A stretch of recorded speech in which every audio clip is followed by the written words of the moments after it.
Hello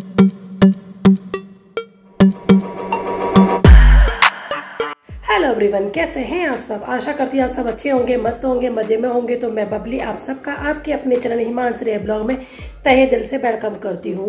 तो आज है मंडे और मैं अपने ब्लॉगिंग की स्टार्टिंग कर रही हूँ दोपहर से, और बज रहे हैं करीबन 12 के आसपास का टाइम होगा, क्योंकि अभी मैं हिमांश को लेकर आई हूँ।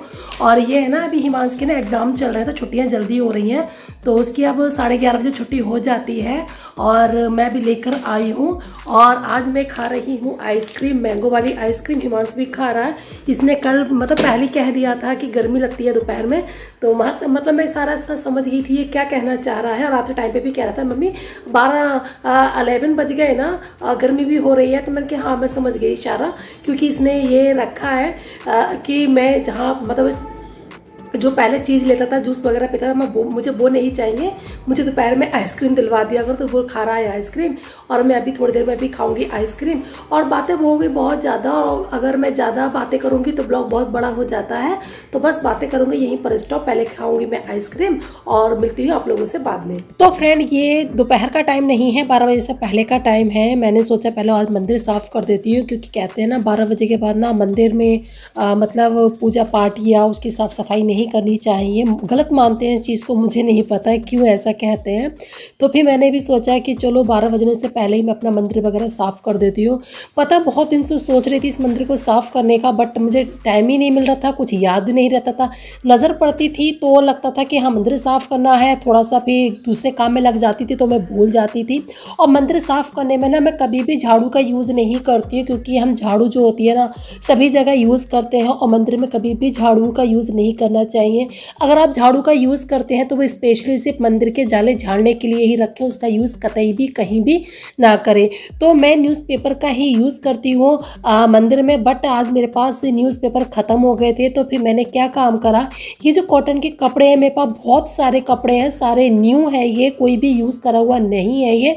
तो फिर मैंने सोचा कि चलो इसको ही बिछा देती हूँ, क्योंकि न्यूज़पेपर बहुत ज़्यादा गंदे भी हो रहे थे, और जितना भी जाला वगैरह था, जितनी मैंने इसकी डस्टिंग की थी मंदिर की, वो सारे कपड़े से ही की थी।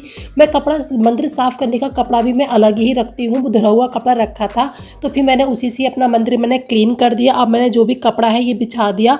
और मंदिर में मैं हमेशा चौकी का ही यूज़ करती हूँ। ये चौकी मेरी शादी से पहले की है, ये मेरे हस्बैंड शादी से पहले जब यहाँ रहते थे दिल्ली में, तो इसी पे ही पूजा करते थे, तो बस इसी चौकी का मैं भी यूज़ करती हूँ। मेरा अभी कोई भी स्पेशल मंदिर नहीं है, बस मैंने ऐसे ही अपनी चौकी पे ही मंदिर को रख देती हूँ। और जितनी भी ये मूर्तियाँ, तस्वीर जो भी हैं, सबको अच्छे से क्लीन करने के मैं वापस अपने मंदिर में ही रख दूँगी। मेरे हस्बैंड पूजा तो करते हैं, बट वो सुबह को अपनी ऐसी ही पूजा साफ़ सफाई कर लेते हैं, डीपली साफ़ सफाई नहीं करते हैं। तो बस जितनी भी मंदिर के सामान हैं सारे मैंने अच्छे से कपड़े से पोंछ लिए हैं। और कुछ आपको डिब्बे दिख रहे होंगे, थोड़े से ब्लैक हो रहे हैं, थोड़ा सा इनमें डस्ट लगा हुआ है, ये खाली होने वाले हैं। 1-2 दिन में ये खाली हो जाएंगे, तो इन सबको मैं वापस से धो के तभी रखूँगी। अभी मैंने सोचा कि अभी तो मैं ऐसे ही रख देती हूँ, फिर मैं इनको कल ही साफ़ करूँगी। तो पूजा की जो थाली है वो भी मैंने रख दी है मंदिर में। तो देखिए मेरा मंदिर हो चुका है क्लीन। तो एक कटोरी में मंदिर में हमेशा रखती हूँ, उसमें जो बाती होती है जली हुई वो डाल देते हैं, और उसमें जो माचिस की तीली होती है ना वो भी उसमें रखते हैं। तो हमेशा उसको चौकी के नीचे ही रखती हूँ। तो वापस मैंने उसको वहीं पे रख दिया है। तो अब ये गेहूँ मैं जो घर से लेकर आई थी अपनी ससुराल से, तो ये गेहूँ पुराने वाले हैं, ये मैंने छोटे वाले टब में निकाल के रख दिए हैं, क्योंकि मेरा आटा भी ख़त्म होने वाला है। तो ये गेहूँ मुझे साफ़ भी करने, आज तो मेरे लिए पॉसिबल नहीं है साफ़ करना, कल इनको मैं साफ़ कर दूँगी। और जो कट्टे में हम घर से न्यू गेहूँ लेकर आए थे उसको वापस से सारा मैं ड्रम में भर दूँगी। पर ड्रम में सारे नहीं आ पाए थे, जितने आए थे मैंने उतने ही भर दिए थे, जितने आए थे उतने मैंने भर दिए थे। तो कट्टा तो ये पूरा भरा हुआ था, मुझसे नहीं उठ रहा था, तो मैंने इस तरह से ना प्लेट से ही ड्रम में भरे थे और भर गए थे आसानी से। बच गए थे 10-15 किलो के आसपास मेरे गेहूँ बच गए थे कट्टे में। तो फिर मैंने कट्टे में भर के वो ऐसे ही रख दिए। मैंने सोचा कि चलो जब ये आटा ख़त्म हो जाएगा, ये पुराने वाले गेहूँ पिसवा के ना, फिर इसको जो कट्टे के गेहूँ इनको भी मैं साफ़ कर रख लूँगी। जब आटा ख़त्म हो जाएगा तो इनको भी मैं भर के पिसवा कर रख लूँगी। अभी तो नहीं रखूँगी, अभी मेरा मेरा सिर्फ 10-15 किलो आटा मेरा बहुत हो जाता है। हम से 10-15 किलो आटा 2 दिनों से खाना भारी पड़ जाता है। तो बस ये गेहूँ मैंने अपने भर दिए हैं, ड्रम को वापस रख देंगे ड्रम की जगह पर जहाँ मैं रखती हूँ। बस इसको थोड़ा सा मैं साफ़ कर दूँगी। अब यहाँ पे ना बहुत दिन से मैं यहाँ की भी सफाई करने को सोच रही थी, पर ये अब गेहूँ का कट्टा रखा हुआ था। मैं सोच रही पता नहीं मुझसे खिसकेगा या नहीं खिसके, क्योंकि इसमें 50-60 किलो गेहूँ है और मुझे थोड़ा सा ना वज़न खिसकाते हुए ये उठाते हुए डर लगता है, क्योंकि मेरे ऑलरेडी 3 ऑपरेशन हो चुके हैं। तो इसलिए, और मेरा हाल में ये भी कान का ऑपरेशन हुआ है, तो मैं थोड़ा सा ही ना वज़न उठाते हुए अभी थोड़ा सा डरती हूँ। तो फिर मैंने हिम्मत करके ना कट्टे को खिसका ही लिया था। मैंने कहा वरना फिर ये मेरी साफ़ सफाई करने से रह जाएगी, क्योंकि हस्बैंड की छुट्टी तो 2 दिन की रहती है। 2 दिन मुझे याद ही नहीं रहा कि यहाँ की मैं सफाई कर लूँ। अगर छुट्टी वाले दिन कर लेती तो जो भी भारी भरकम चीज़ें थी वो हस्बैंड जी हटा देते, बट बिल्कुल भी ध्यान नहीं रहा, क्योंकि छुट्टी वाले दिन ये लगता है पहले ये काम कर लो वो काम कर लो, उन्हीं सारे कामों में रह जाते हैं। तो झाड़ू ला के पोछा लगा दिया था। पोछा लगाने के बाद जो भी मैं सामान यहाँ पर रखती हूँ सारा सामान मैं वापस से यहीं पर रख दूँगी। मैंने अपना एक सिलेंडर मेरे पास हमेशा रहता है, ये मेरे पास एक्स्ट्रा ही है। मेरे पास तो 2 एक्स्ट्रा थे, एक तो मैं गाँव में डाली आई हूँ, एक मेरा यहीं पर रखा हुआ है, क्योंकि सिलेंडर की हमें कोई नीड नहीं है, क्योंकि यहाँ पे तो पाइप वाली जो गैस होती है ना वो वाली गैस है। तो सिलेंडर ये हमारा ऐसे ही रखा हुआ है। तो ये मेरी सिलाई मशीन भी यहीं पर रखी रहती है। तो सिलाई मशीन को वापस से ना साफ सुथरा करके जो भी धूल मिट्टी है उसको झाड़ के वापस से मैं यहीं पर शिफ्ट कर दूंगी। मेरे सामान पे यहाँ पर ना बहुत ज़्यादा धूल चढ़ जाती है। इन पर मुझे 30 से 14 दिन सामान हटा के यहाँ पे सफाई करनी पड़ती है, क्योंकि विंडो में से भी थोड़ी सी धूल आ जाती है और झाड़ू लगा पाते हैं तो यहाँ के रोज़ सामान हटा के तो झाड़ू लगाना पॉसिबल नहीं होता है। तो 2-3 दिन बाद ही मैं सारा सामान हटा के मैं झाड़ू लगा देती हूँ। तो ये मैंने गेहूँ भरे थे, तो गेहूँ थोड़े से गिर गए थे। कहते हैं ना कि अनाज को कभी भी कूड़े में नहीं फेंकना चाहिए, क्योंकि ये अनाज ही तो है जिसके लिए हम दिन रात मेहनत करते हैं, दिन रात अपना एक कर देते हैं, सारा दिन इसी के लिए तो हाय धुन हम करते हैं, और इसको ही कूड़े में फेंके तो अच्छा नहीं लगता है।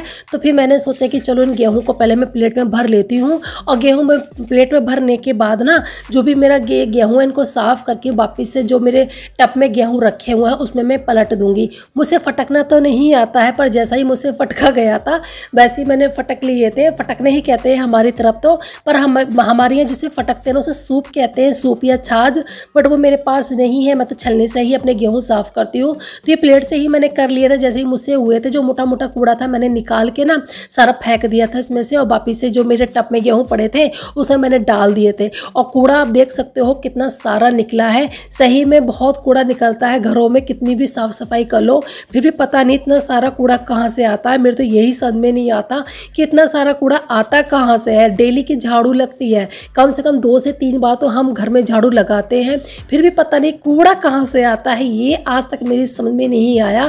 तो बस फटाफट से चलो मोटा मोटा कूड़ा तो ये होता है कि जैसे कागज़ है तो ये तो मानते हैं चलो हम ही कर देते हैं, पर ये धूल पता नहीं कहाँ से आती है डेली की। तो आप देख सकते हो आज कितना सारा कूड़ा है। तो बस सारी सभी चीज़ें हटा के जितना भी मेरे डोरमेट वगैरह है सबको हटा के मैं अच्छे से झाड़ू लगा लूँगी।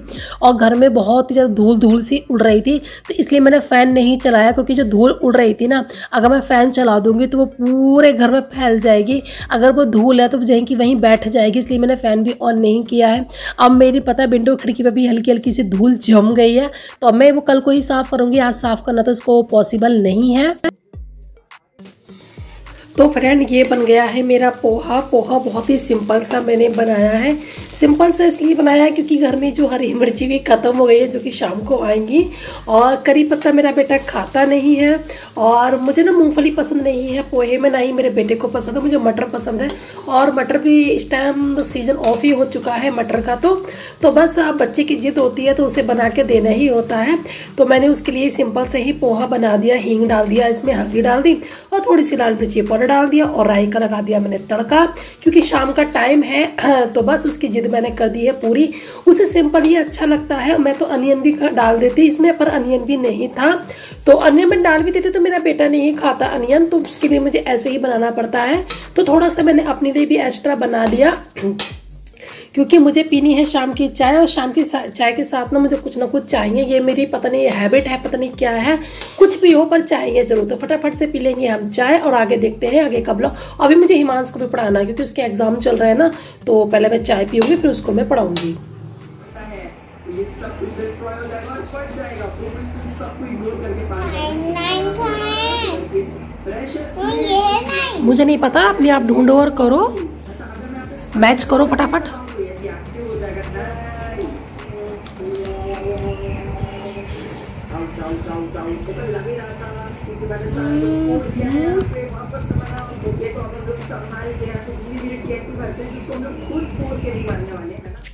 हिमांश को मैं थोड़ा सा होमवर्क देकर आ गई थी, वो अपना होमवर्क कर रहा है, तो फिर मैंने सोचा कि थोड़ा सा मेरा काम पेंडिंग में पड़ा है किचन में, पहले मैं फटाफट से वो काम कर लेती हूँ। पेंडिंग में क्या काम पड़ा है, पोहा पड़ा है भरने के लिए और बेसन पड़ा है। जो डिब्बे खाली हो गए थे उनको मैंने धो कर रख दिया था, तो ये गए थे सूख। कल हस्बैंड जी बेसन भी ले आए थे, पोहा भी ले आए थे, क्योंकि पोहा मेरे बेटे को बहुत पसंद है। तो मैंने उनसे बोल दिया था कि बेसन भी खत्म हो चुका है, पोहा भी खत्म हो चुका है, तो वो लेकर आ गए थे।